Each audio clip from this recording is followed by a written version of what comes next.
This episode is brought to you by Google Health. Stop chasing someone else's definition of health. What matters is what's healthy for you. Google Health offers a new kind of coach built with Gemini for effortless tracking, sleep insights, and holistic coaching tailored to you.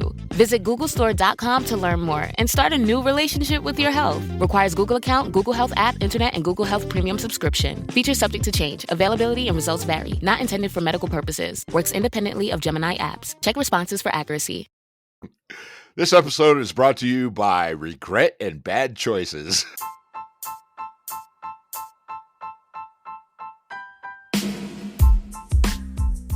Are you ready? Starting now? Well, now you just messed it up, you knob. God, you know that the shit that we go through for this, huh? I know. Fuckers better appreciate it. When we started, we were just like, yeah, we're just going to do this, man. You know, shoot our wad into the wind and see what happens. What's the title of this podcast again? I don't know. I don't know. Something with a penis, I guess. Right. Our fucking faces are everywhere now. Right. You know, but You're welcome, ladies. Right. Popular with the ladies. Right. Oh, I'm not even going to apologize because hopefully it sounds fucking hilarious. Yeah, totally. This is fucking explicit now. The explicit button. Let me use my finger. La, la, la, la, la, la.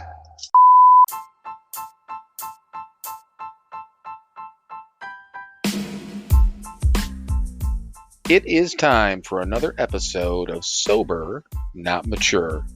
And that episode starts now.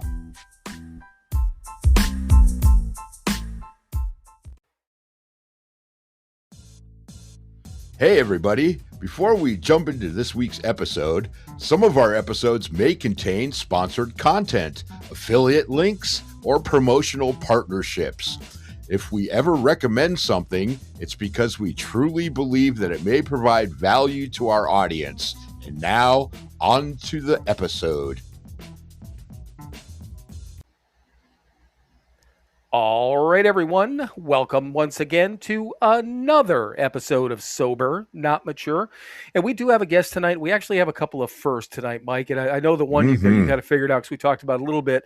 We're talking to somebody like across this major sea, which we've never done before. So you are the first person that we've talked to from overseas. So that's number one. Number two is we've never talked to anyone because if I'm not mistaken, it's Saturday there right now, right? It's coming up to Saturday morning. So it's 5 to midnight on Friday night. Oh, okay. Yeah, so literally, we started a couple of minutes early. So yeah, that's what I'm thinking. I'm like, we've never talked to anyone in the future before, so this is kind of trippy, you know. So you get to let us know a little bit how the future's going and stuff like that. And we're going to get into your name and everything like that too. I think you have more names than anyone that we've ever talked to also, but I want to hear about all of it. I do. I have a very long name, and I have an unusual name as well. And it's cool, and I mean I'm sure that's going to be part of the story. But so do me a favor and do us a favor. Take literally like 1 minute and just kind of do a quick intro, who you are, where you're from, just a very brief 1 to 2 minute intro, and then we'll get into everything. Okay? Absolutely. So my name is Mr. Lord Ashley David Clifford Phipps Warren. And if you can remember all that, I'm from the UK. I live in a small seaside town called Torquay in Devon, right at the bottom of South Devon. I've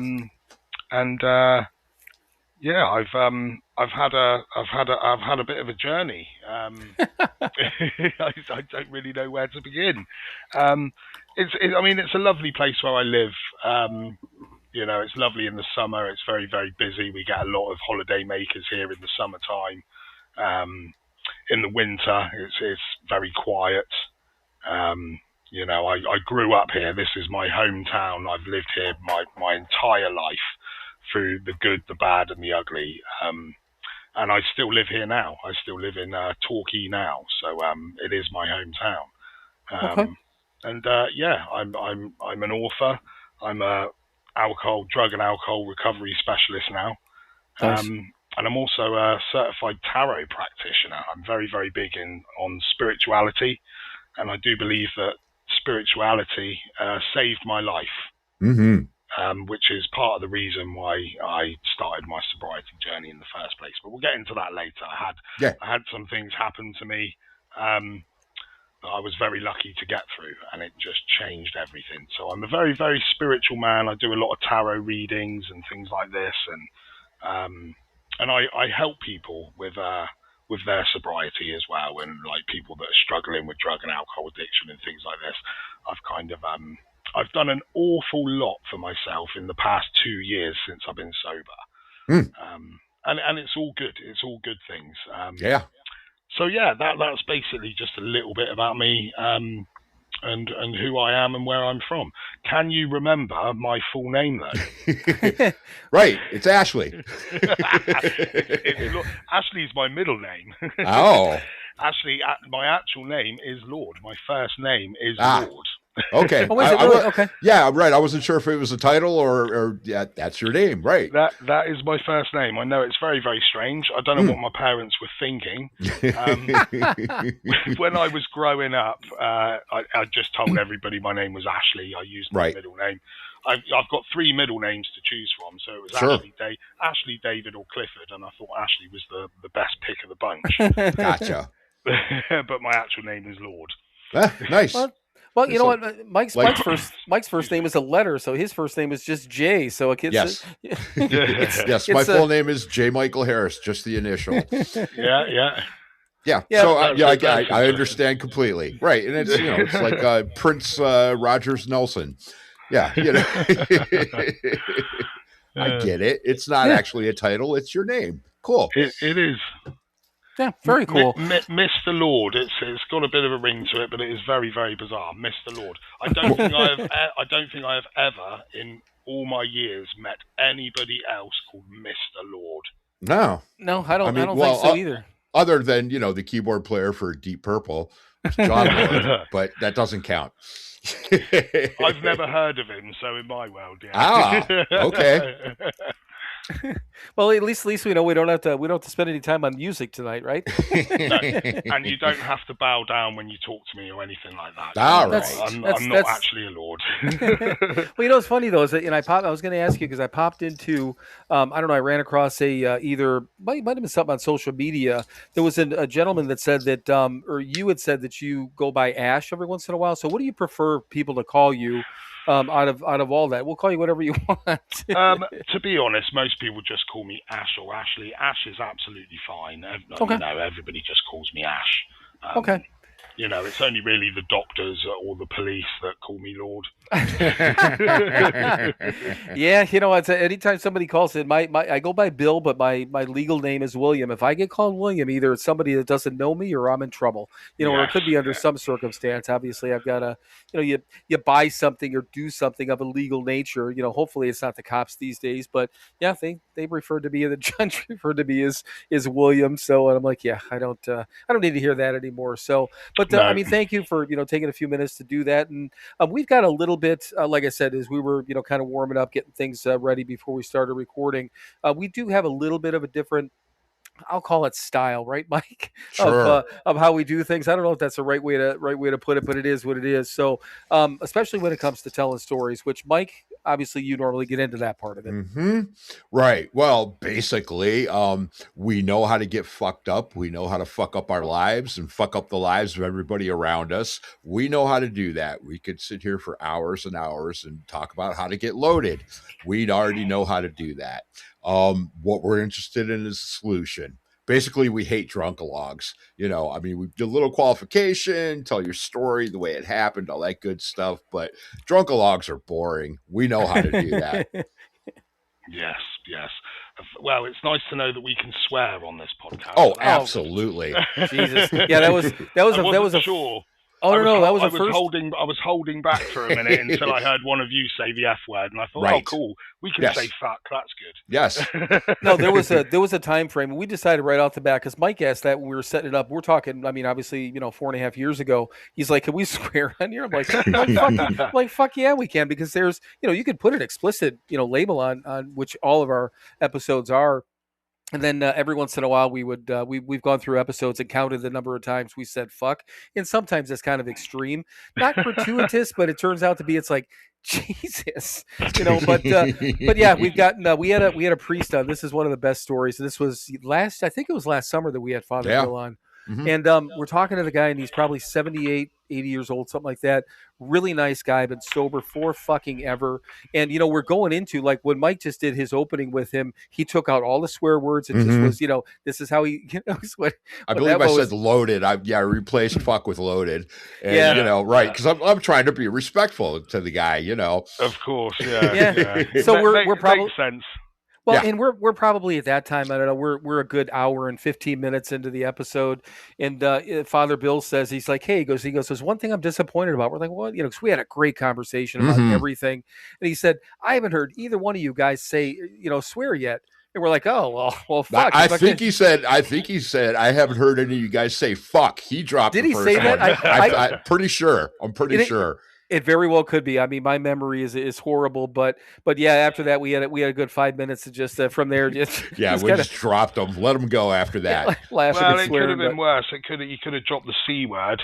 Right. Yeah, we've only done that. That's I think if we search back, I think that's only come up a couple of times. So yeah, it's not quite as common in America. I do right. Believe, and it definitely here. Right, exactly. It means right. It has a bit of a different meaning over here. Yeah, I do believe so.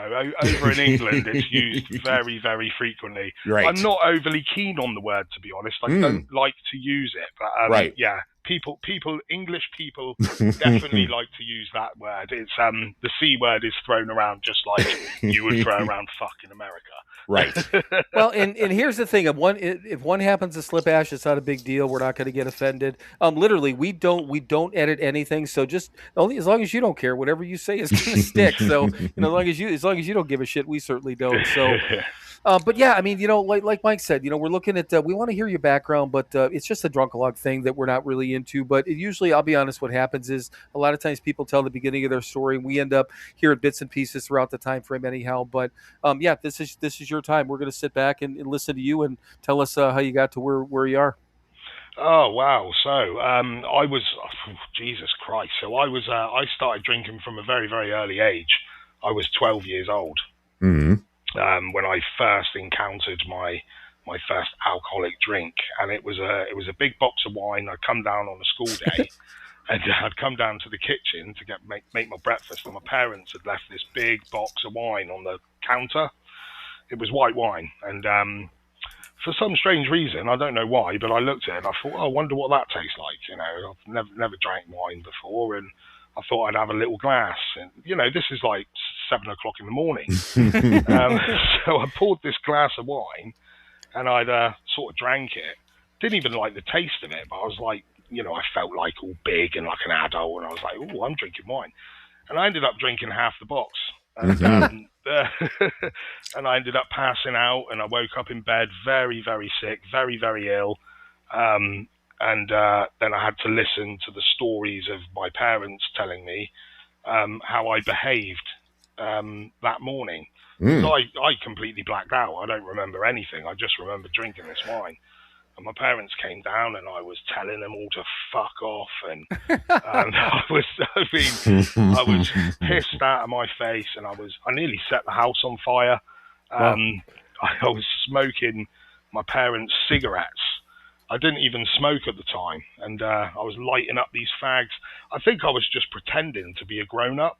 Mm-hmm. And and that was the beginning of my alcoholism for the next 30 years.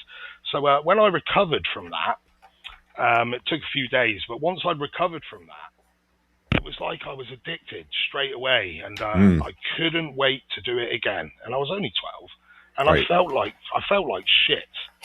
But it was the feeling that it gave me. Mm-hmm. So from 12 to 15, I wasn't drinking daily, but I was like sneaking around the house at night trying to find my parents' alcohol so I could drink it again.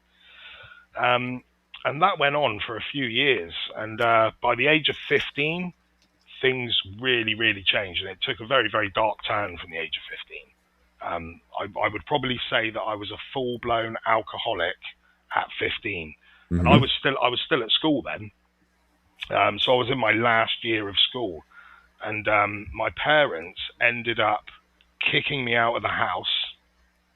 So I was then homeless at the age of 15, sleeping on the streets in my school uniform, drinking daily. And I would decide whether I wanted to go to school that day or whether I wanted to steal booze from the shop and sit in the park. And it's very, very weird because when I look back on those memories, I can never understand how people used to see me and do nothing. Right.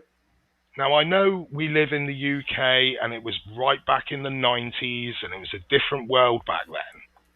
But I think to myself, if I saw a kid 15 years old in his school uniform sleeping in a park with a bottle of cider next to him, I'd be on the phone to Child Protection Services. Right. Right. But nobody gave a shit back then. It was really, really, really weird. So I went through this cycle of sleeping at friends' houses, if I could, if I was sober enough and my friends would allow me to. I had a good friend who used to sneak me in to his mum's house, and so I wasn't sleeping on the streets. I'm still good friends with him now, actually. He's been a very good support to me, but he used to help me out a lot when I was homeless on the streets. But my life just spiraled out of control from there. I ended up sort of creating this really mad personality, which I just didn't recognize. And the funny thing is, I say I didn't recognize the person I became. I didn't actually have anything else. I didn't really have any other personality to recognize. It was just who I became. And because I was so young, and the more I was drinking and I started to become angry, and I became angry at the world, and I was angry at my parents, and I developed this really nasty personality. And that's what led me down a very, very, very dark path very, very quickly. And things really started to turn from about sort of 16, 17. I was getting into little bits of trouble, and I was drinking all the time. I was almost drinking daily. And I was just an absolute animal. I don't really know how else to say it. If we knew more about our sleep, what would we do differently? Would we go to bed at a consistent time or take steps to reduce interruptions to our sleep? With Sleep Score, Apple Watch measures your bedtime consistency, interruptions, and sleep duration. Then, every morning it combines these factors into an easy-to-understand score from 1 to 100. So you'll know how to take the quality of your sleep from okay to very high. Know your sleep score with Apple Watch. iPhone 11 or later required. All right. But I started to get into trouble with the police. It started off little small things and, just like drunken disorderlies here and there, or, I'd just be screaming and shouting in the street, or I'd get done for shoplifting because I'd nick, 4 cans of Stella from the shop at 7 o'clock in the morning, because I needed that alcohol. I needed that drink. I needed it. It was like I had no other personality without it. Right. And the bizarre thing about it, guys, is I hated the way it made me behave, but I loved the way it made me feel. Right. I'm sure you can relate. Yes. Oh, God, yeah. Yeah, and it was like those the two ends of the spectrum, they just don't work. And it was like, I always say to myself now as an adult, if I could take a pill, I never want to drink ever again. I know what that stuff will kill me, or I'll kill somebody else. But if I could take a pill, like a little magic pill every day, and it would make me feel pissed, but it wouldn't make me behave in an erratic bad way, I would. Right. Yeah, right. I would, because that's what I was addicted to. I was addicted to how it made me feel. And I think it was the numbing. I think it was the numbing of being able to sort of escape the escapism. Right. And, and from such a young age, I developed this from such a young age. And as I started to creep into my adulthood, the things just started to spiral and get worse and worse and worse. And, you know, there are some funny moments that I can talk about with you guys during my addiction and some silly things that I did that I look back and find quite funny. But in the grand scheme of it all, it was an absolute chaotic mess. Right.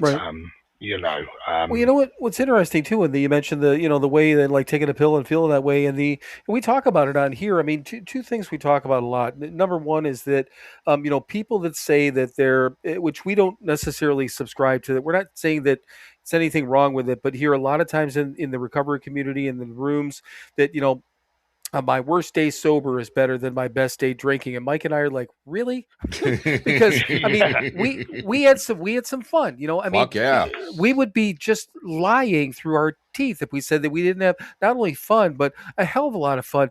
There was plenty of times that were fun without consequences, but it's fun without consequences. I forget, we were talking to somebody, maybe that was Jim that had said that. He said fun with whatever, and then something with consequences, and then everything was consequences. Yes. However he put it, or somebody that maybe I heard it on a podcast, but the way it was explained like that, it starts off with fun, and then fun with consequences, and then just all consequences. That was Charlie Sheen that said that. Now I think about it, and the same deal. You look at him; he had a hell of a lot of fun, but he did a hell of a lot of damage. So if I think that either one of us, can admit that, if we would have been able to keep doing that, having the fun without the consequences, I mean, fine, but it just wasn't that way. It was really great until it just wasn't, and then it got really fucking dark, and we screwed up everything, and that's kind of what you're talking about. Well, it's a catch-22 because either way, say I could drink myself silly every day, and there was no consequences. The consequences in the long run was actually the thing that saved me. Because if I was drinking the way I was drinking and I wasn't behaving the way I was, I would have just drank myself into an early grave anyway. Sure. Right. So when I look back at the horrible things that I've done, and some of the horrible crimes I committed through my alcoholism, although I'm very ashamed of that, I also think to myself, had those things not happened, I'd probably still be drinking now. Right. Yeah. So it's as we know, alcohol is a dangerous drug, and it's a very, very selfish disease. And we have to go through these traumatic experiences with alcohol to realize that we have to stop. Right. Because if we don't have those events, we just carry on anyway, and we'd end up dying of liver failure. Right. So it's a kind of a catch-22. But that's just my theory on it. And the mad thing is, even though I'm sober now, and my life is so much better now I'm sober, I'm not actually anti-alcohol. Now, I don't drink at all. I don't even drink non-alcoholic drinks. Right. But I'm not against alcohol as such, because there are people out there that can drink sensibly. Right. The Big Book talks about that. I mean, you got to remember the guys that founded Alcoholics Anonymous, they were doing their heaviest drinking during Prohibition when it was illegal in this country. So they knew how stupid all that was. And it says in the Big Book, I'm paraphrasing, but, we're not supposed to be anti-alcohol, exactly what you were saying, they can, we can't, why would we put them down because they can? Exactly, yeah, absolutely that. I know a lot of people that drink, and they can drink quite heavily, but they're sensible with it. Yes. I know some people that will have a bottle of wine a night, and they still get up and go to work. They don't run around trying to murder people. Or exactly. Or what have you, they get up and go to work. They take care of their kids. They love them. Right.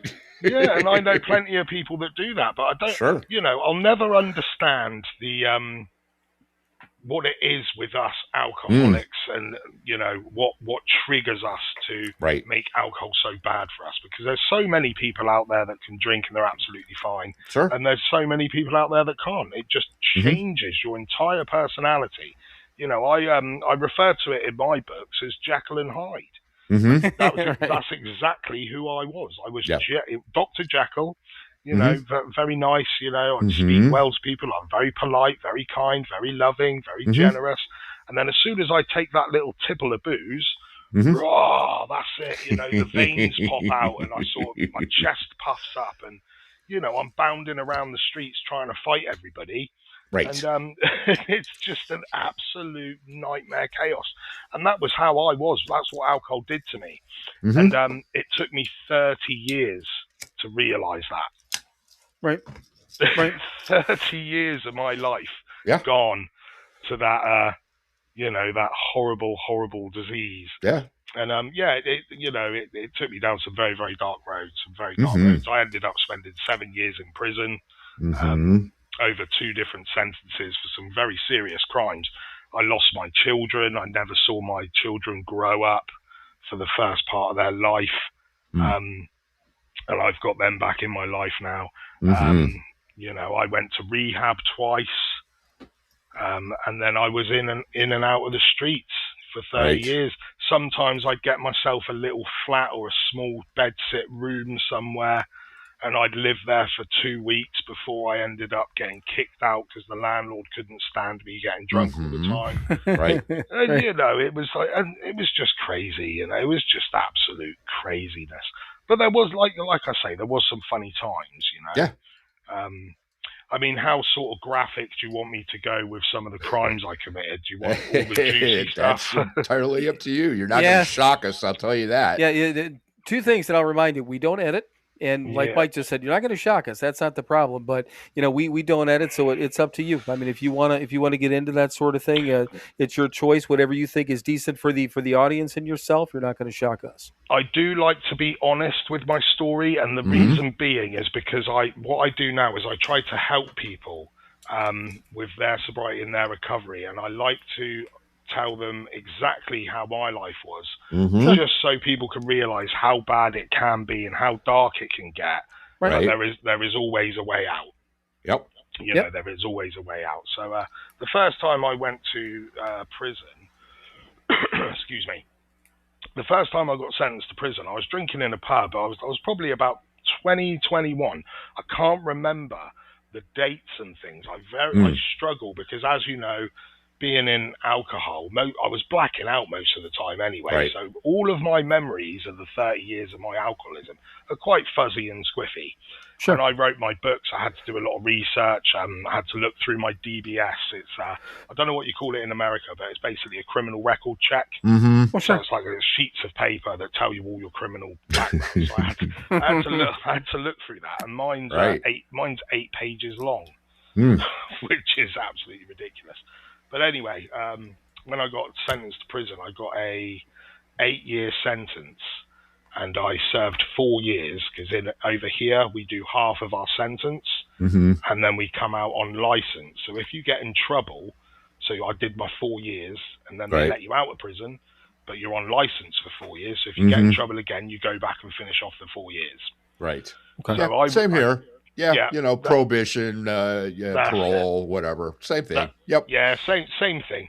So anyway, I was in a pub drinking myself, absolutely silly. I'd never done anything like this before. I don't know where it came from. But I'd ran out of money. I had no money.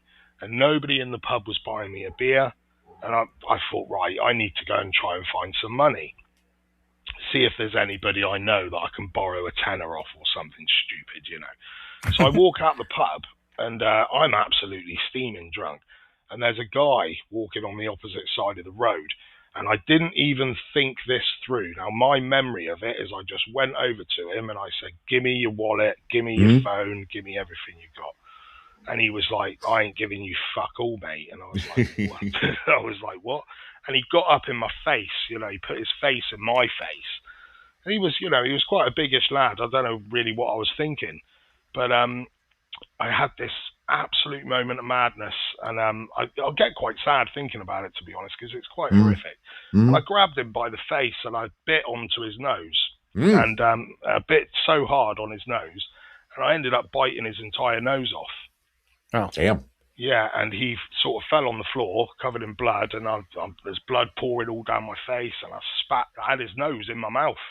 Yeah. I could feel it in my mouth, and I feel all the blood and everything, and I spat it at him, and he's on the floor going, oh my God, like putting his hands on his face, and I put my hand in his pocket, pulled his wallet out, opened it up, took the money that he had, which was I think it was like £8, Right. which is fucking nothing. Right. That's not the point though. And Yeah. I went back in the pub, sort of cleaned my face up, and bought myself another pint. Right. And then drank the pint, and then buggered off and went to another pub. Right. And that was that. And Yeah. the mad thing is, it took the police 2 weeks to find me. Really? Yeah, they didn't find me for 2 weeks because I was homeless. I was sleeping here, there, and everywhere. Right. And they must have been looking for me, but they just couldn't find me anywhere. And then one day I was walking through the town, pissed out my face again, as always. Got sort of hand sort of grabbed me on the shoulder, turned me around and said, "You Lord Fitzwarren." And I was like, "Yeah, what do you want?" sort of thing. And they were like, "Right, come with us." I couldn't even remember doing it. Right. And they took me to the police station, and they had it all on camera. And I had to sit in that police station and watch that video, and I was in shock. I was like, my God, is that really me? Is that what I've become? Is this what alcohol has done to me? This is what alcohol has turned me into. And the video was horrendous. And I'm watching it, and I'm thinking, I mean, you can see clear as day it's me. Right. So I couldn't even say it wasn't me. And I'm watching it, I was like, yeah, that is me. That is me.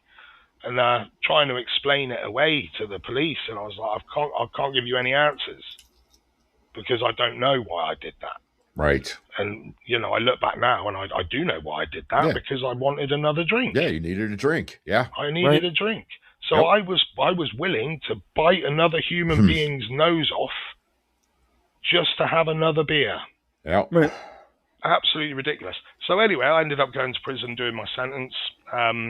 And one of the good things about that prison sentence was that I couldn't drink in there, Right.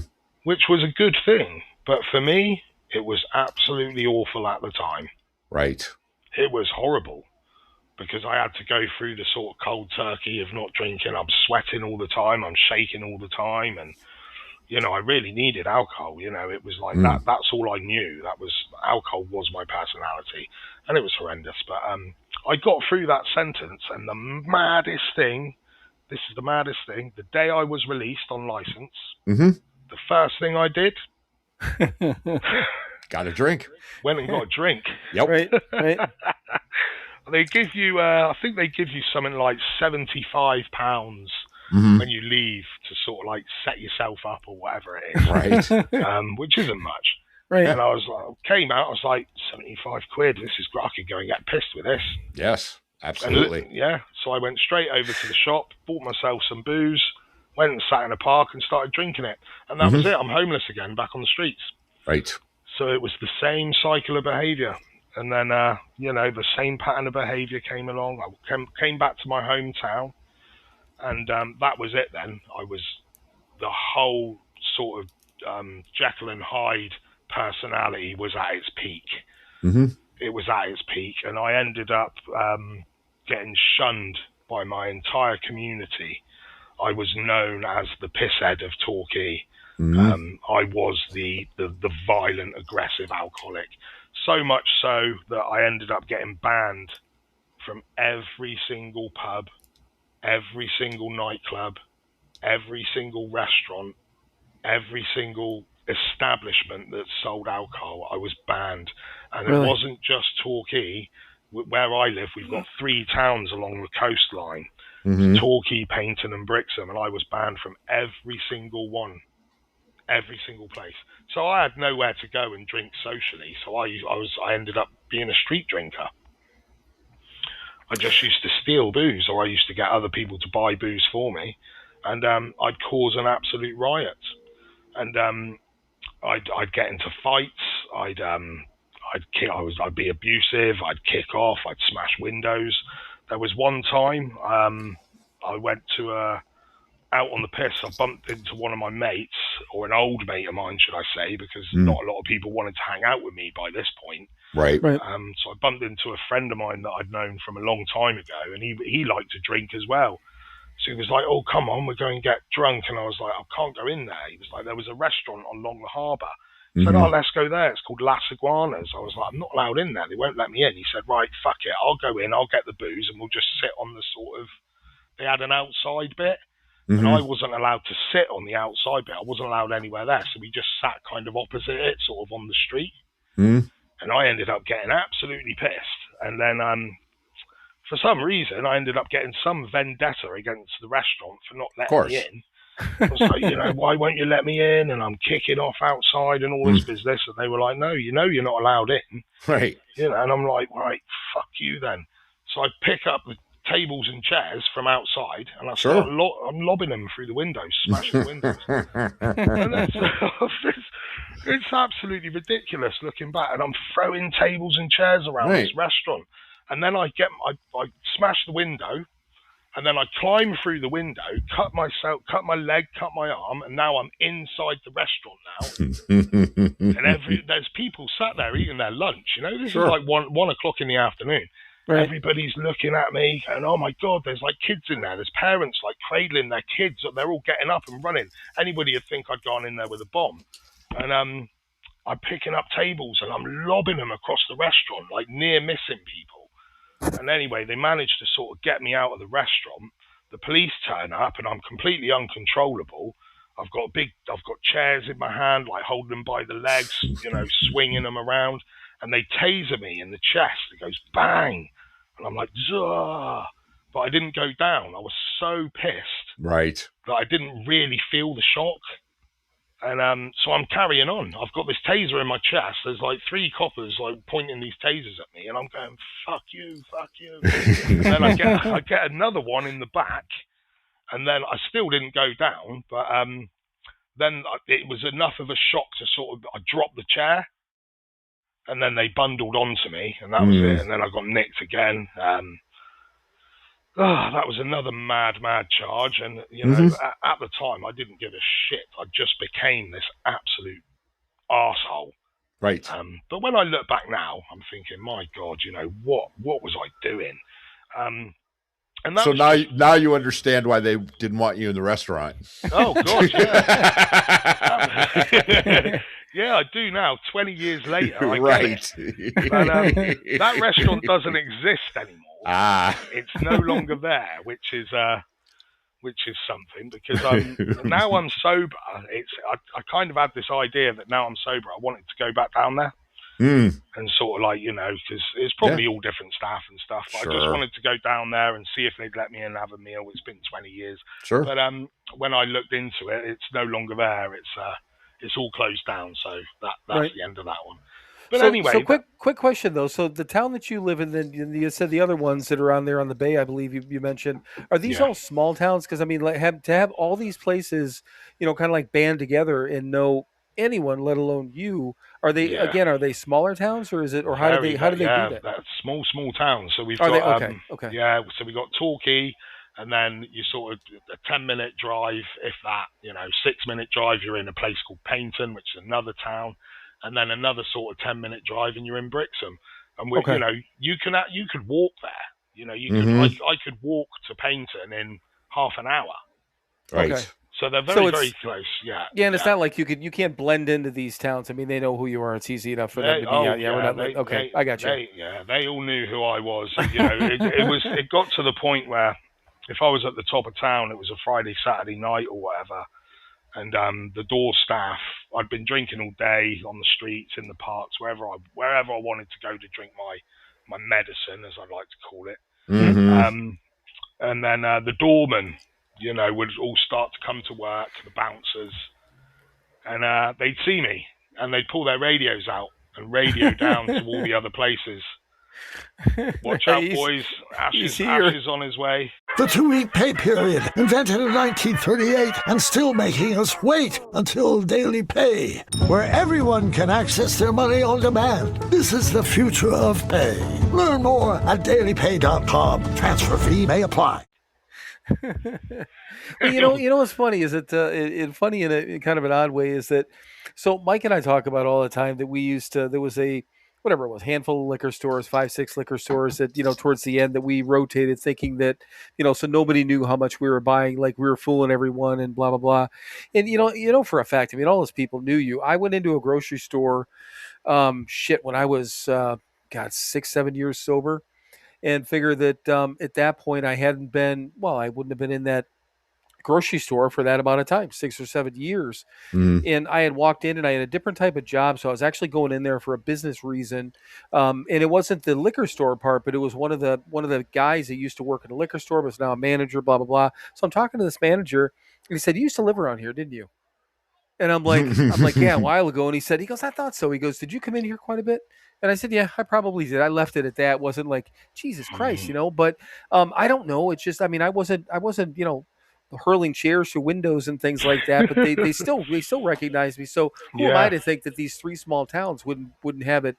I don't want to say easy, but it would be a little bit easier to try to pick somebody out. But I mean, that's just like you said, for no good reason. But that's the point. And the one thing was kind of funny with the way that I drank. I drank to, well, I'm sorry, I reacted to my mood. And my mood. If I was in just a normal kind of chill mood, I could drink as much as I wanted, and nothing would ever happen. It wasn't like that you just added alcohol and I was gonna be a dick. But all it took was one little thing, and it didn't matter what that little thing was, and it was a very short step from being chill to being a raging maniac. And that's the weird part. And I'm not saying that I never damaged anything or anything like that. It wasn't on a regular basis, but it was this very touchy trigger or touchy switch. And literally, if somebody got under my skin, and it wasn't like I got mad for a minute and I'm like, "Oh, I'll shake this off and go back." I was done. I was pissed off for the rest of the night, and nothing was going to change it. It's terrible. It is, and it happens to so many people. I mean, right. There's so many different types of drinkers. I've always, it's almost like an autistic spectrum. I find, I find that so many people react differently to alcohol. You get the single mothers that can drink a skinful and they'll just sit there and cry. Mm-hmm. And then you've got like the raging alcoholics that literally have one beer and they want to take on the world and fight everybody, right. which was me. And then you've got the ones that are super fun and super funny, and they come out of their shells and they love everybody. "Oh, give me a hug," and "Oh, I love you." There's so many different types, isn't there? And this is why alcohol is such a strange and dangerous drug, because right. it affects people in different ways. Mm-hmm. And there's people like me who really did draw the short straw with alcohol, because as much as I loved the feeling it gave me, the behavior the way it made me behave was just awful. And it ruined my life, guys. It ruined my life. Right. When I went to rehab for the first time, I was homeless on the streets, and I ended up knocking on one of my friend's doors, and he let me in. He let me in, which was very nice of him, and I ended up sleeping on his sofa for a couple of weeks. But I was still drinking there, and I was drinking heavily. And I was going out, and I was still getting arrested. I was still, for silly things, little fights, and trying just drunken disorderlies. I'd end up punching walls and making my hands bleed and telling everybody to fuck off, and I just wanted to fight everyone. Right. And I'd end up getting nicked. And my mate said to me, he goes, "Look, mate, I need to do something here. I can't have you staying here. Right. But I don't want you going back on the streets." He goes, "I know this place." He's like, "I had a friend who was there, and I want to take you to this rehab center. It's government funded. You haven't got to pay anything." Mm-hmm. And I was like, "Well, do you know what? Fuck it. It's going to be better than sleeping on the streets." Right. But I wasn't ready to stop drinking. Mm-hmm. I just saw it as a place to get me off the streets. I was like, well, okay, this will be a good idea, because I'll have a roof over my head. And I'll have like 3 square meals a day, Right. And I thought, yeah, do you know what? I'll give it a go. So I ended up They ended up doing all the paperwork for me, and they drove me up and dropped me off at this rehab place. It was called the Amber Foundation, and it was in a town a little further away called Exeter. So it was further away from my town, and it was in the middle of nowhere. The nearest train station was a couple of miles away, and it was surrounded by fields, and it was a beautiful place. But I was so crafty. So because I was still because I was still relatively close to my hometown, right, and I had connections there, I used to be able to smuggle alcohol into rehab. So I used to sneak out at night. I used to climb out my window, get onto the roof, climb across the roof, shimmy down the metal staircase on the side of the building, run through the fields down to the train station where the drop-off point was, where I'd get the guys to drop off the booze in a bush wrapped in a bag for me, and then I'd pick up the booze and I'd drink it and walk back to the rehab centre whilst drinking the booze, and then I'd stash the bottles back in the bush before I got to the rehab centre. If I had anything left, I'd sneak it in and hide it in my room, and they never found it. I was doing that probably twice a week for about 3 months. And they never ever knew. They never knew I was doing it. But I'll tell you what, I still had a little bit of integrity about me back then, because I never gave any of that booze to anybody else in that rehab centre. Well, of course not. You're not going to share. I didn't share any of it. I didn't even tell anyone that I was doing it, because I didn't want anyone to know, because I didn't want to get caught. Yeah, right. Because there were times where I was sitting there and I was thinking, oh, if I go and knock on, my mate's door there, he might want to have a drink with me. Sure. Because, of course, it's nice to have a drink with someone, isn't it? So I thought about it, and then I thought, oh, no, 'cause there's a risk, because he might dob me in. And then I get kicked out.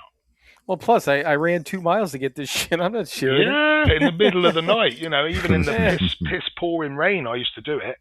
I used to get the guys to drive it up to the nearest train station, because that was the only place they could drop it off. It was far enough away where it was safe for them to drop it off.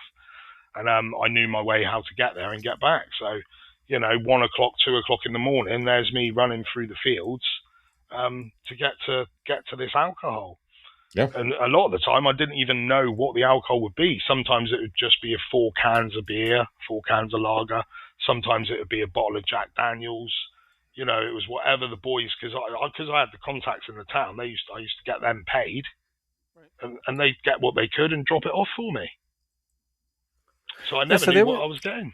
Do you remember, Mike? There was I don't think we were at the Keating Center more than that. We went through a sober living facility. It was called the Keating Center in Cleveland, Ohio, and we were in group the one time, Mike, and I think Marty came in and pulled this guy out. He was a dad. He was more straight laced, kind of one of those guys, almost like a Ward Cleaver looking guy. And Marty pulled him out of group and said that he was, show me what you're doing, blah blah blah. Say they thought he was drinking. I'm like, there's no way in the world this guy was drinking. So, and I remember, I don't know how I ended up downstairs. It was because I think it was in the dorm that I was in downstairs.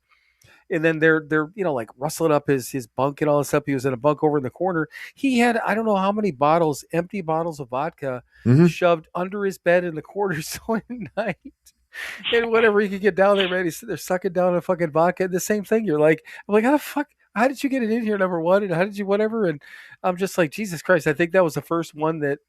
We had plenty of those, where people got kicked out for drinking. But I was just kind of blown away because I was so fucking new to all this stuff. And I'm like, there's always a way. There's always a way, isn't there? Yeah, I know. Yeah. If you want something bad enough, you will find it. You will always find a way to get it. And it's like this. I don't think people realize with alcohol. People usually look at that kind of behavior and they associate it with heroin addicts, right? But it's exactly the same for alcoholics. Especially extreme alcoholics. It's the exact same pattern of behavior. It's just a different drug. Yeah, exactly. Right. Yeah. I mean, and personally, I've done them all. Right.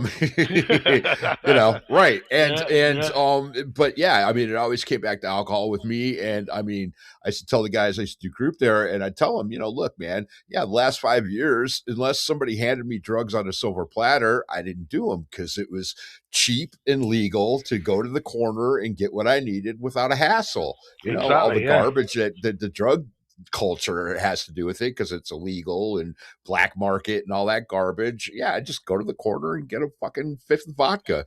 Exactly that. Yeah, because it's easy, it's quick and easy, and it's legal. Yep. It's you can't just pop into a shop and nick a couple of bags of heroin. No. But you can go into a shop and pick up a crate of lager. Yep. And walk out with it. We've got pubs and bars and clubs, and we sell it. It's legal. People go in there and pay to get pissed out their face. Yes, exactly. People don't go into bars and restaurants and pay to stick a needle in their arm. No. So people don't seem to get the link.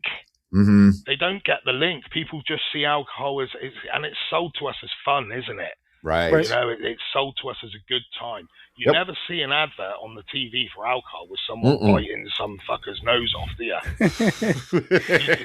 It would be a different world if you did. People might look at alcohol and go, fucking hell, I don't want to do what that twat did. Yep. Well, only thing you ever see that's even semi-close and not even that bad is they'll do the, like the DUI type of, the click it or ticket or drive sober, get pulled over, blah, blah, blah. But those are such brief things. Just some dude sitting in, they went out to a party for happy hour or went out after work for happy hour. Yeah. And, he had a couple of drinks and drove, and they show him sitting in his car. It's like, oh, drive sober. They don't show this guy, fucking throwing chairs and tables through a goddamn window. They don't show him ended up in the goddamn Keating Center in Cleveland, Ohio, and losing everything. Exactly that. And this is the thing. I shouldn't laugh, really. I shouldn't laugh. Why shouldn't you and why wouldn't you? I mean, it's just if we can't find humor in the things that brought us down, the fact that we were able to bring ourselves out of it. I mean, I don't laugh at other people, but I mean, I'll laugh at myself, and we get somebody on here that's telling their stories. I do laugh. We'll laugh with you. We'll laugh with you. But it is true. Like, you don't see these adverts. When you see the adverts on the telly or the billboards, it's always people smiling and having a good time, and everybody's lovely and it's all wonderful, and fucking songs and roses and white doves flying all over the place. Mm-hmm. And that's not the reality of it at all. Right. It might be for some people, but for people like us, and there are people in the world that the reality of alcohol is not like that, and we don't educate people enough on that. And it's really bad, especially for our young people, because our young people are growing up in a world where they think alcohol's great and wonderful and nice, and it's a cool thing to do. Yep. And some of these kids don't realize that they're going to grow up to be full-blown alcoholics and potentially very violent and aggressive alcoholics. Mm-hmm. They're going to end up in prison because they're not educated enough on it. Right. Right. And it's terrible. It is. So we've gotten to the terrible. We know that. We got it. We're going to take a quick break. Speaking of adverts, we're going to take a quick break. We're going to have some words from our sponsors, and we're going to come back and we're going to find out about the solution right after these words. Hey, Mike, I have a question for you. All right, I may have an answer for you. So if you're one of our fine listeners and you wanted to know a little bit more about the podcast, more than just listening to us ramble, where would you go as a listener? What do you think you'd do? I believe you would go to SoberNotMature.com. Ding. Ding. Okay, good. Now, next question is, what if you've been, seeing us on social media, you've seen our t-shirts, you've seen some of the pictures we posted, and the person's like, you know what? I want to be cool like those guys and get a t-shirt or a coffee mug. Where would they go for that? I know this is a tougher question, but where would they go for that one? They would go to SoberNotMature.com. They could do that. Yes, you're right. Because once you're on SoberNotMature.com, they can hit the store link and go to our second website, which is SoberNotMatureShop.com. See, I was going to say store. I'd have screwed it up. You know what? The thing of it is you got it right the first time. Everything people want is go ahead with the first website. SoberNotMature.com. And if you mess around on there, you're going to see everything we have. Obviously, we have our merchandise. See a little bit about us, a little bit about our background. We posted some other things on there. But, you can even sign up for our email list. And here's the good thing. We barely email anyone ever, so you're not going to get spammed. Oh, no, absolutely not. That would be like effort on our part, and that's not going to happen. Right. I have never used our mailing list yet. I may at some point, but that would take structure and discipline, which I don't think either one of us have, do we? I know I don't. All right. So just to wrap up here, to visit our main website and get to everything that is us, where would they go, Mike? SoberNotMature.com. Visit that today, right? Right. Okay, I think we're done. Are you done? I'm done. Bye. Bye. At REI Co-op, we've got the gear that makes camp easy. A tent that sets up in seconds. A chair you could fall asleep in. A cooler that keeps things chill. So you can get to the good stuff. Late night laughs, endless stars, and stories you'll tell again and again. REI Co-op. Camp solved. Shop in-store or at rei.com.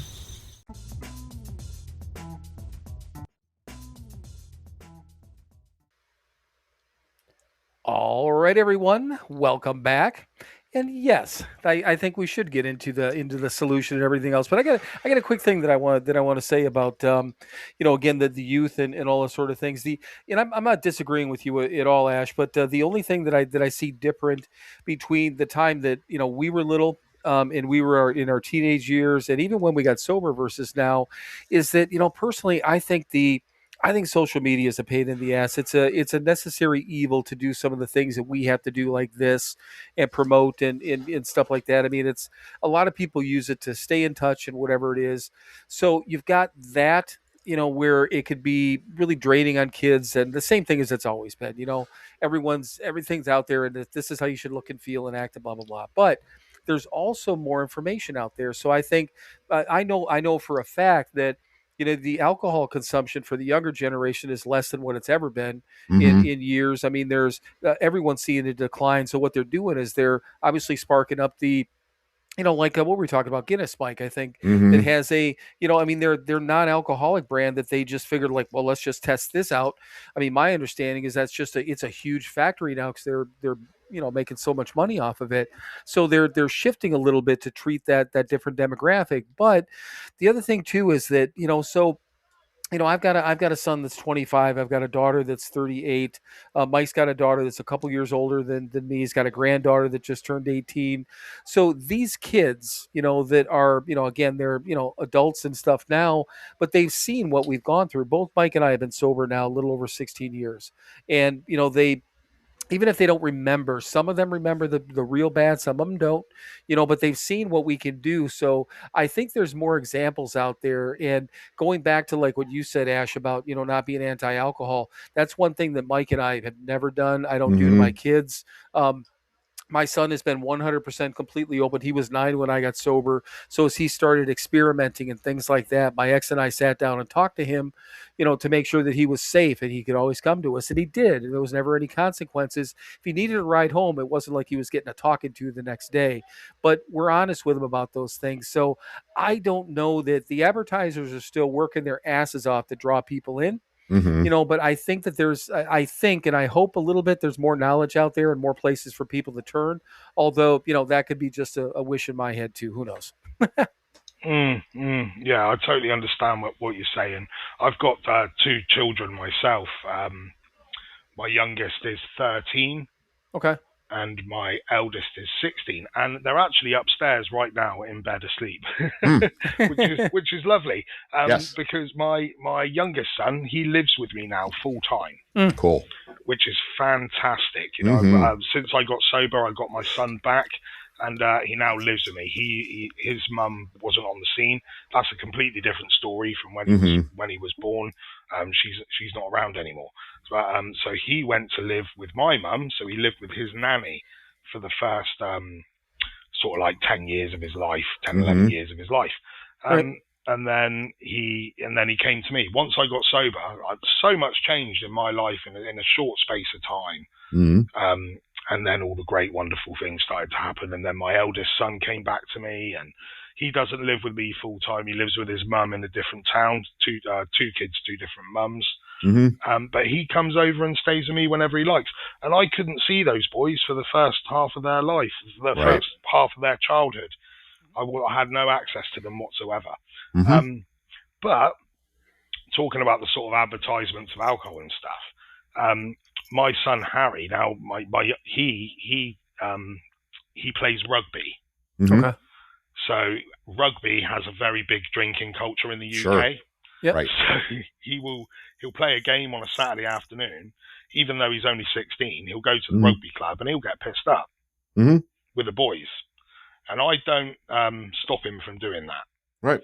But I think because of the life that I had, and he knows about my past, he knows about my history, he knows about my books, he knows what I do now for a living, and with the drug and alcohol work that I do, he's got a very good understanding of where, alcohol can lead. So he's kind of got a little bit of a better insight to it. So he's quite sensible. He doesn't drink and he doesn't turn into a dickhead like I did. And he doesn't do it very often. And he doesn't get absolutely twatted all the time. It's only if he has a rugby game or something, he'll have a few, and all the boys will do it together. So I'm not against that. Right. But I would notice the signs if it was leading somewhere it shouldn't. Right. My youngest son is only 13. He's never drank alcohol in his life.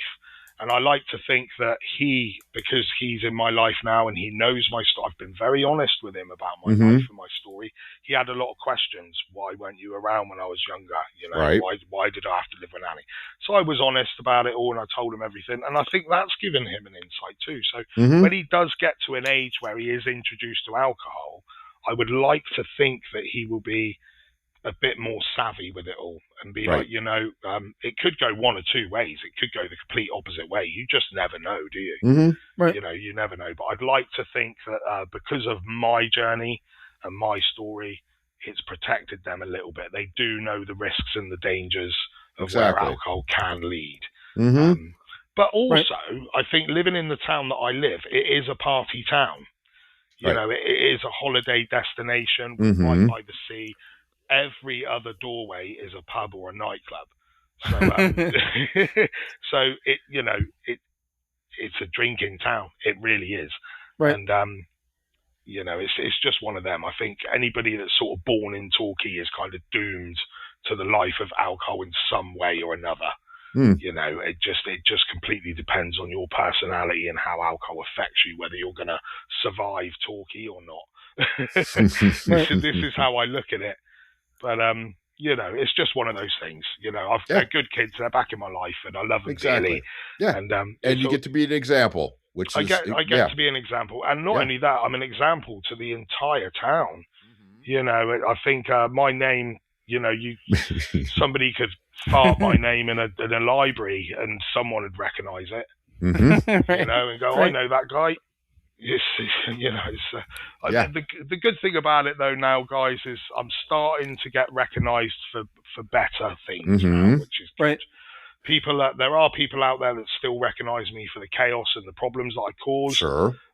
Being the alcoholic, being the drunk, I was the clown of the town, and that will haunt me forever. I don't think I will ever get that sort of, what's the word I'm looking for, that image away from anybody. People will always remember me as that. It's a small town. But there are a lot of people that are starting to know me for what I do now as well. And I do get a bit of praise here and there, which is nice. It is nice that, I can walk through the town now without people radioing other people to let them know I'm there. Here he comes. And the other thing too is that, and we talked about, like, my son's mom, my ex, it said to me a couple of different times, but a few different things, a few different times. But the one thing she said to me at one point, and this was years ago now, and we get along really well. I got a great relationship with her and her current husband, all that sort of stuff. So everything's all good. But she had said to me, and I think that, I had made my amends to her, but we were trying to talk about something, and she's like, I don't want to talk about it. I'm like, that's cool. But I said, if you ever do, and she's like, I know where to come if I ever want to talk about it, type of thing.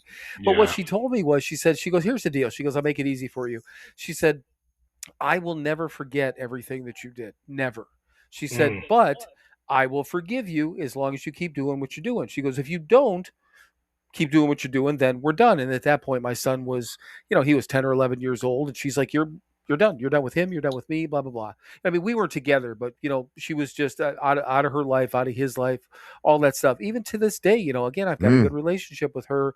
And I think with the same thing with my kids, and I've got 2 grandkids. If I stop doing what I'm doing, there's just, Mike and I talk about it all the time. So, however, we've been sober for 16 plus years. Okay. Long time, a lot of work, blah, blah, blah. Yeah. All these things are all these good things in our lives. But, it would take less than 16 minutes, to blow it all up. Absolutely. And it's not going to take long, and it's not going to be that difficult. It's not going to take 16 years to blow this shit up, So that in and of itself, I mean, again, gives us reasons to go back. But my point with that is that nobody ever, it amazes me, and Mike and I have had huge conversations about this, a lot of them on here, is that knowing that nobody in our life, from our family members to our friends to our kids, nobody forgets who we were. But I mean, they're cool with who we are now, and it's not like they're dwelling on it, but they didn't forget. No. It's always there, and all it's going to take is one goddamn thing, and it's all gone. So, I think that's wonderful. I mean, especially with a small town and getting your kids back and all this sort of things. I mean, that's just, it's huge, and to your point, and you even said it, in a relatively short amount of time, a lot of these things turned around, it's mind blowing, isn't it? It really is. I mean, I can't even put it into words how much my life has changed over the past 2 years. Now, the one thing I do struggle with, and I still struggle with it now, is because I've only been sober for 2 years. It's still relatively early in my sobriety journey. Right. And when I got sober, and even now, I still struggle to find who I really am. And what my personality is really like. Now, I know I'm a much better person. I'm a much better human being. I behave much better. And I've done lots and lots of good things, what I believe are good things. And I do a lot of help in the community with people that are struggling. But it is difficult. It is hard for me to do, but I feel like I have to do this because it's my way of giving something back. Right. I feel like I need to give something back to the community. Sure. I need to do something good. And it also, I think a big reason of doing what I do now with writing the books, I talk at schools and prisons and colleges and universities, and I go to AA meetings and I do talks in there.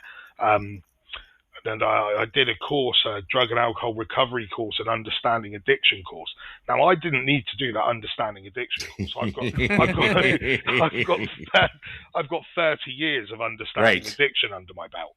But I thought to myself, if I'm going to do this, and if I'm going to schools especially, and I'm talking to young kids, I need something to back me up and give me a little bit more credibility than just some ex-violent pissheads coming off the street and talking to us about booze, So I did that course, and it really has helped me because it gives me that little bit of credibility, and I can now talk more openly, more confidently, and I can share my story more confidently without just having my own lived experience. I've actually got some certification in it, which does make me feel better. But I think the reason why I do these things is because not only am I helping other people, but it helps me. It keeps me sober. And that's what I really love about doing this. It took me nearly 2 years to write the books. Like when I started getting sober, I pretty much started writing the books. And I think if I didn't have those books to write, I could have very easily fallen back into drink. Right. Very easily. If I had nothing else to do. So I dived into sobriety so quickly. And like I say, you guys have been sober a hell lot longer than I have. But I've done a lot with my sobriety in the short space of 2 years. Right. Because I believe the more I do, the more likely I am to succeed in my sobriety. Yep. Well, and let me say this real quick, and I say this on here all the time. The people that I love to talk to, whether it's on here or sitting down with somebody or meeting up with people in meetings or whatever, are people that are within that, get that year under your belt first, get some of that cloudiness and that brain fog away, and, get that first year out of the way. But between 1 to 3 years, that to me is like the sweet spot. I love talking to people in that time frame. And I mean, Mike, I think you might agree, but I think that I think we did more work. I mean, like hard work in the first 2 to 3 years than we've done in the remaining 14 that we've been sober, Yeah, absolutely. And I don't mean that like we don't do anything, but it's kind of like, I use it as, okay, you're driving a car, you're getting onto the freeway, you're whatever you got to give a lot of gas to get up to speed, and then you can cruise a little bit, not cruise, but your car's not working as hard because you know what you're doing. You're on a highway and blah blah blah. And we worked our asses off first year, second year, third year, right? And to get on that highway. Oh yeah, to get on that point and to make some of these things that we do, now 12, 13, 14 years later, just it's habit. It's part of our lives. We don't think about doing it. It doesn't mean that we're not doing the work.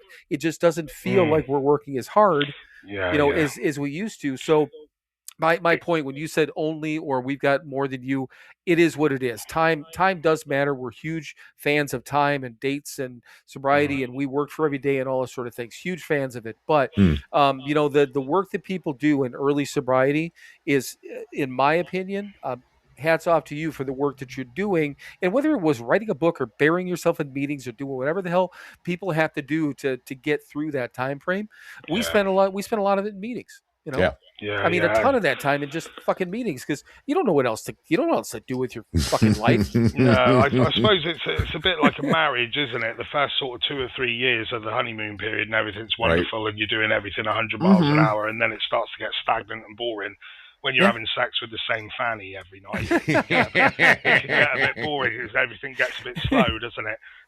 So it's the same with sobriety, I think. The first few years, and I'm still in that honeymoon period of my sobriety. Right. I'm still in that. So I'm pretty sure as the years go on, things will slow down. And I'll start to get more comfortable with my sobriety, and I'll slow down a bit, Yeah, and with yourself, you mentioned, you said something that stood out to me. You're like, I'm trying to figure out who the hell I am. Right? Yeah, and and still are. And completely understand. I was too. Seriously. Probably I didn't start actually being comfortable with the person that I had become until I was like about 8 years sober, 9 years sober, until I started going, you know what? I'm kind of okay. I kind of like being this way now because you're still figuring it out. You're still processing. Oh, yes, like you said, 30 years of the drunken fool that everybody fucking knew is that. Me too. Walk into a room. Oh shit, there he is. Yeah, right. Yeah. Me too. I still get that now. Right, exactly, and I did too. Oh God, it's him. Because they didn't know. Yeah. And now now I walk in the room. Hey, it's him. Cool. Yeah. We know we're not going to have any problems today with him walking in the room, which is really nice. Which is part of becoming comfortable and realizing that what you've become is pretty fucking cool. And you'll get there, man. You'll get there. You just gotta keep, just stay on the course, man. Yes. Absolutely. Early on, I was told, you have to get comfortable being uncomfortable. Yeah. And that it takes a while, right? You first shit, man. 5 years of sobriety, you're still fairly uncomfortable. And trust me, today I'm fairly comfortable being uncomfortable. It's okay. Yeah. There was we had a friend of ours on. Her name is Lane. I don't know, a couple months ago, whenever it was, and she told us a story about this relationship. I mean, she was just fucking nuts for this person in 5 years. Then I'm like, you know what? I said I had the same thing, and it didn't click right away that it was at 5 years when I was 5 years sober. And Mike's like, you know what? He goes, 5 years must be the deal. So he tells his story about this fucked up relationship thing. All three of us at 5 years had unrealistic and these fucked up circumstances with relationships at 5 to 6 years sober, you know? And it's like, that's why Mike just said that the 7, 8 years or not, whatever he said. I'm like, really? But then I'm like, oh God, so 5 years was that. Yep. And 6 years was here. What was this? And then you start thinking about, when did I, not that I make really great decisions all the time today, but when did I stop, again, when did I start being uncomfortable, or being comfortable being uncomfortable, being okay to ask for help every time, not just when I thought it was okay, being comfortable with my decisions, but always getting, somebody to kind of back me up. It's a process, man. It is just it's a wonderful process that doesn't have to end in any way, shape, or form that's negative. Just, we got to deal with what we're doing, and it's life on life's terms and all these different things. And, you cherish that things. God, your kids, and you're writing these books, which we want to hear more about.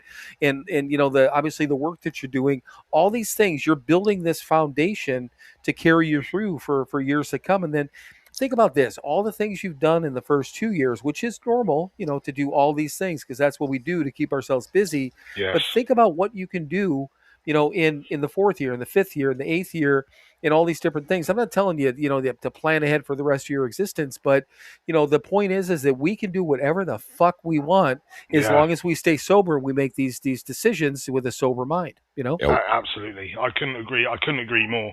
I really couldn't. And it's, it's the bitch of it is, it's a fucking slow process, man. And we like that quick reaction. We that's what we're used to, but a buddy of mine used to say, and it's one of my favorite sayings, we don't walk 10 miles into the woods, turn around, make 2 steps, and expect to be out of the woods. Right. No, that's right. Yeah, You absolutely. gotta keep fucking walking. You just got to walk through it and keep going through it. I mean, I have to figure out who I am, who I really am, and all this business. And I'm still figuring all that out now. Yeah. I'm only 2 years in, but like I say, I'm happy with where I am. The most important thing is that I'm sober, and I know full well, and I'm very, very confident that I will stay sober for the rest of my life, because I know full well, if I were to go back now, it would either kill me, or I would end up killing somebody else. Right. And or both. Or both. And however that may be, I'm not saying I'm going to go out and murder somebody. Yeah. But I could crash my car, or anything could happen, and I just know something bad would happen. Yeah. And I'm not prepared to do that to my kids or myself or the people I've got back in my life. I just can't do it. And even though I'm very early in my sobriety, 2 years in, I'll tell you what, guys, life's good. Yeah. Normal life is nice. Yes, it is, isn't it? It's nice. It's Who'd have fucking thought? Who'd have thought? And I never had the opportunity to experience it. I never gave myself the opportunity. I can't remember my years from birth to 12. Right. I can't remember that far back. So all I can remember is from 12 to 40, and I'm 42 now. And from 12 to 40 was a blind blur of alcoholism. Yep. So now I don't have that. Right. Yeah. And it's like, wow, actually it's quite, so that's what dreams feel like. Right. So that's what these emotions feel like. Yes. That's what having a good night's sleep feels like. That's so that's what it feels like waking up in the morning and not having a hangover. Right. That's what it feels like stumbling, like coming home from a nice meal and not throwing up all over the floor. Right. That's what it feels like. And it's all new experiences. Yes. Right, getting up and hitting the light switch, and the lights come on because the fucking power bill's paid. The power bill's paid, and sort of getting up in the morning and having a decent breakfast. Yes. You're actually able to eat and enjoy. You're not sat there feeling sick like you're going to throw up all over the place, which was a daily occurrence for me. Absolutely. I mean, I've got a house now, and not to gloat or brag, but I've got a 3-bedroom house now. Yeah, me too. I've never had that. Yeah, neither had I. I'd never had that, and now I have, and it's like, wow, this is incredible. Like, life is good. There's so many good things out there, and alcohol can just strip it all away from you at any moment. And I know full well if I was to ever go back, and all it would take is one sip, that one. I know full well if I had one sip, if I had a sip, I'd drink the glass. Oh yeah, Right. right. I mean, it's funny. I'll go into a bar and for whatever reason, see a band or whatever, or a function with someone, and somebody will say, why don't you have a drink? And I'll just look at them. I'll go, they don't have enough. Yeah, they don't have enough. There's the bar with the 100 bottles, and they don't have enough. They don't have enough for me. This is it, and it's very, very true. It's such a true saying, because that it's never enough. I used to drink so much that I would throw up. My belly would swell. Right. I'd throw up all over the place just to empty my belly and then fill it up again. Yep. Right. Yep. Yeah. Me too. I'd do that 3 or 4 times a night. Sure. It's ridiculous, but that's we are alcoholics. And even though I don't drink anymore, I will always be an alcoholic. Yep. Oh yeah. Me too. Right. Yep. Me too. Yep. And that's why, that's it's our curse and it's our superpower. Yes. Right. Absolutely. Right. It's our curse and it's our superpower, because the curse is we're alcoholics, and the superpower is we can recognize we're alcoholics. Mm-hmm. We found the solution. We found the solution. Yes, we found the medicine that we need every day, so that we don't have to inflict ourselves on the people that we love. Exactly that. Exactly that. And the first step of recovery is realizing that you are an alcoholic and it's a problem. Absolutely. It's a blessing and a curse all at the same time. So tell us a little bit more. I mean, obviously, as you started to say before, you started writing the book right away. So is it, you've got the one book, but am I catching this right? You're working on another one, or almost done with another one? Or tell us about whatever you got. It's a trilogy, so there's 3 books. Okay. All 3 I missed books. one. All 3 books are now written. Okay. 2 of them are out and available to buy. So the first book is called The Inner Upgrade, and that is about my transformation. I touch on my life a little bit in there.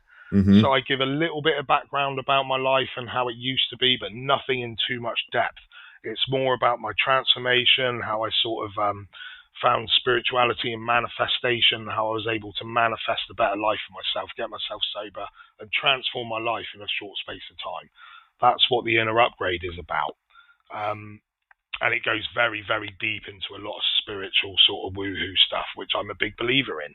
And the second book is called Before the Inner Upgrade. So it's a prequel to the first book. And that is about my life of chaos. So the second book is all about all the bad shit I did, all the prison sentences, the rehab sentences. There's a couple of suicide attempts in there that I was able to survive. We haven't talked about it on this podcast, but there was times I got stabbed in the face. I nearly drowned. There's 30 years of very, very bad things that I've put all into that book. So that's Before the Inner Upgrade. And then the third book, which is being released in September this year, is called After the Inner Upgrade. And that's all about how my life is now since I stopped drinking. So it's all about the challenges that I face now that I'm sober.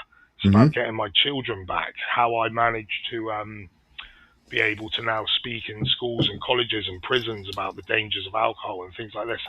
And it's all about that. And there's a few letters in there that I wrote. I wrote a letter to my children in there, which I thought about writing privately and putting it in an envelope to give to them. But I thought, you know what, if I'm going to tell my story, I need to tell it in full.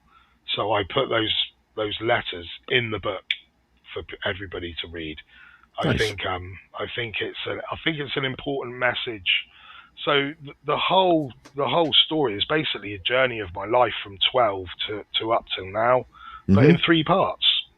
Nice. And so it's I'm very, very proud of those books.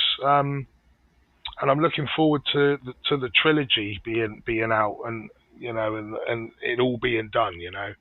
Sometimes I sort of think to myself, because I finished writing the third one not that long ago. It's been sent off to the editor now, and I sort of sit there and I think, oh, it's almost like it's took me 2 years to do these, and it's almost like I've lost my baby. I don't know what to do with myself now, because I used to get up early in the morning and I'd go, I'll pop to the office and do a bit of writing. And now I wake up and I sort of go, kind of finished it. There's nothing left to write. Mm. I'll just go and have a coffee and sit in the garden instead. But I've got lots and lots of other plans. So I do have things to keep me busy. I do have things to keep me going. I'm booked in with lots of different podcasts, and I've got lots of bookings, schools, colleges, and I'm going to my local college soon in Torquay, which I'm really looking forward to. Nice. Because it's in my hometown. Mm-hmm. So I think that's going to be a very big, important one for me to be invited to the college, to speak to the kids at the college, and hopefully give them a little bit of motivation and inspiration to not make the mistakes that I made. Mm-hmm. So really, really pleased about that. Nice. And I was just doing a quick search on the books and stuff like that, because I didn't have a link obviously in the promo that we did, but I think probably knowing that there's the 3 books like that, we try to give people a little bit of credit that if they know how to listen to a podcast, they probably know how to use Google. So I'm going to recommend that people just look up the Inner Upgrade with your name, which I just did, and Amazon I was able to. is the one. Yep, I saw Amazon, I saw Target, I saw a couple other things, Google Books. It looks like it's in a variety of areas that it might be available. So obviously people can have their choice. But the other thing too, and like you made a good point, that it's kind of funny. We started doing things a little bit different with the stories, because we just despise drunkalogs. But I think it's kind of cool when somebody comes on here with a book, because if you want to hear his story, go buy his book, man. Because yeah. There's an awful lot that we haven't talked about on this podcast, and it's all in the books. So it's an interesting read. Yeah, even if you've talked about it on other podcasts, it's not everything. So I think it gives people an opportunity. It's one thing to hear you talk about these stories, but I think that people get an opportunity to listen to them. And so you said the 3rd one's coming out in September, but that's a great way to do it. I mean, doing the initial thing and then kind of going back to the darkness and then the after effect. I think that's an interesting way, because I know a lot of people. I don't do a lot with reading a lot of recovery books, but I've done a lot of podcasts and things like that, and listened to stories and some audiobooks where like celebrities that have gotten sober, so you hear the whole story in there.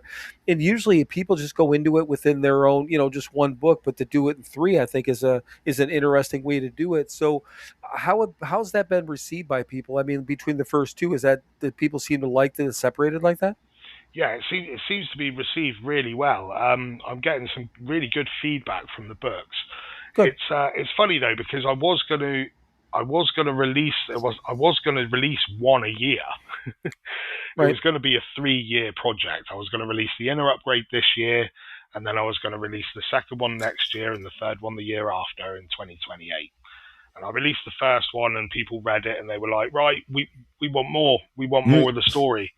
And I was like, there's more coming. It is going to be a trilogy, but you have to wait till next year. And people were like, oh, we can't wait that long. We can't wait that long. And I thought to myself, do you know what, actually, with these kind of books and these kind of stories, I think I need to bring them all out quicker. So I wanted to bring the trilogy out all this year. I think it was good for me to do, obviously, because it kept me busy and it keeps me on the straight and narrow path. But I also think if I left it too long in between, it's not going to reach the right people. The whole point of the books in the first place was to try and help people. Right. So I wanted to get my story out there in full, because I really want those books to fall into the hands of people that need to hear it. People that are struggling themselves, people that are either in sobriety and struggling, or people that are heading down the path that I was leading down. And I'll tell you what, I've had some quite good feedback from people that have read it, and they've said, you know what, I read your book recently. Because I'm on Instagram, right? I get some messages on Instagram for people saying, look, I've read your book recently, and I just want to say, like, I haven't had a drink for 3 days because of your book. Nice. Right. And I'm like, do you know what? 3 days is incredible. Right. That's amazing. Let's turn that 3 days into 3 years, And and I try and help people online as well. I'm starting to build more of a following on my Instagram now. I had a really bad time with it. I actually got hacked. My Instagram got hacked on the day that I released my first book. Jesus. Oh. Yeah. So I was like, shit. Because I use social media to advertise my books. Right. Oh, sure. Right. And I was like, shit, I've lost all my followers. And I've got to start a whole new book. a whole new Instagram page. And then I thought about it, and I thought, that's fate. That's fate, that is. Right. That's fate, because now I can start a whole new Instagram page, but I can now start one specifically around my books and my brand. Right. So I kind of looked at it as a bit of a blessing, really. So it was like I lost, but then I had to rebuild again from scratch. So it's like everybody that follows me now, they usually follow me because they like the recovery journey. Whereas before, my old Instagram, I had all kinds of stuff on there, pissed up me in town, and and it was all, oh, fuck this and fuck that, and me being angry at the world, and there was so much on there that when I look back now, I think embarrassing, horrible stuff from my past, and that's all gone. And it was really, really, really weird sort of spiritual thing that happened. What are the chances that the day I release my book, that account gets hacked and I lose it? I lose all of it. Right. And I've got to start again. Somebody somewhere, somebody somewhere had done that. Doing for us what we could not do for ourselves. Exactly that. So I've built this new brand on my Instagram, which is great, and I always invite people to follow me on there because I'm very active on there. I do advertise my books and the things that I'm doing on there. I record a lot of my my talks when I go to the schools and the rehab centres. Now, I'm not allowed to film kids, or I'm not allowed to film the clients at the rehab centres, but I do film myself doing these talks, so that's good. I post that on there as well, so people can see what I talk about and how I talk and how I try and help others. So that's what I've dedicated the last half of my life to. I mean, I don't know how long I've got left on this none of planet. us do. None of us do. I don't know how much damage I did to my body or my liver over the 30 years. I might have 10 years left. I might have 30. But I'd like to try and do some good in that time. One day at a time. One day at a time. And guys, do you know what? I'm enjoying every single sober day that I wake up. Beautiful. Yeah, and that's the thing, and like you had just said, just a matter of who knows. I mean, nobody knows, what we have left. But the coolest part is, getting to the point where, and I don't remember how long I had been sober until I got to this point. But you get to a point where you kind of got your shit together, and you settle everything with all the people that you completely fucked over. And I mean, I don't want to die, tomorrow, but I know that if I do die tomorrow, there's nothing left unsaid, undone. There's no regrets. I've said what I need to say to people, and when I do have something to say, I say it. We've had people pass in our lives, and thankfully the same thing. There's none of this shit that's left undone, which is what we learned in this whole recovery process. So that's a great thing. But I wanted to ask you a quick question too, because I know you said that you go out to schools and rehab centers and prisons and that sort of thing. Just curiosity, out of all those different things and podcasts and whatever you're doing, outside of that, what do you consider, or what do you think is the most, I don't want to say enjoy doing most, what's the most gratifying for you to do out of all those things? I'll tell you that my favorite part of that whole journey, I'll be honest now, I love doing the talks. I love talking to you guys. I love doing the podcast. That's great. But the biggest one for me was writing those books. Yeah. Because that's my legacy in those books. Right. And they will always be there. Right. If I was to die tomorrow, people can still hear my story and hopefully help somebody. Yeah. If I was to die tomorrow, I can't talk on these podcasts anymore. I can't go to the rehabs and centers. I'm not going to be on this planet anymore. I'll be in a different realm. But my books will still be here. So that was the most important thing for me. And I think that was one of the reasons as well that I wanted to bring it all out so quick. Because I thought, you know what? The future nothing's certain. Tomorrow isn't promised to anybody. I need to get these books out there. I do believe I can help other people, and I am helping other people, and I have helped other people. And I think these books are going to be a big help, and for my children as well, and the members of my family. The books will always be there. If I die tomorrow, people can still buy my books. And so writing the books and getting them out was the really big one for me. Right. That was the one that sort of trumps everything else, really. And now I just enjoy doing what I do now. I enjoy doing the talks and I enjoy doing all that. But if it all came to an end tomorrow, the books are still there. Right. Right. So my story can still be told even if I'm dead and buried or wherever it is I go when I die. Nobody knows. So what else? I mean, what did we? And I guess maybe is there anything that either we missed, anything you want to wrap up with, anything you want to let people know or direct people, give them the names of the books again, where to find you, anything like that, to just kind of as we're wrapping up here. Yeah, so I mean the books, The Inner Upgrade by Lord Ashley Phipps Warren. I use my real name on the books, of course, because it makes me sound a little bit more special than just. So yeah, it's Lord Ashley Phipps Warren on the books.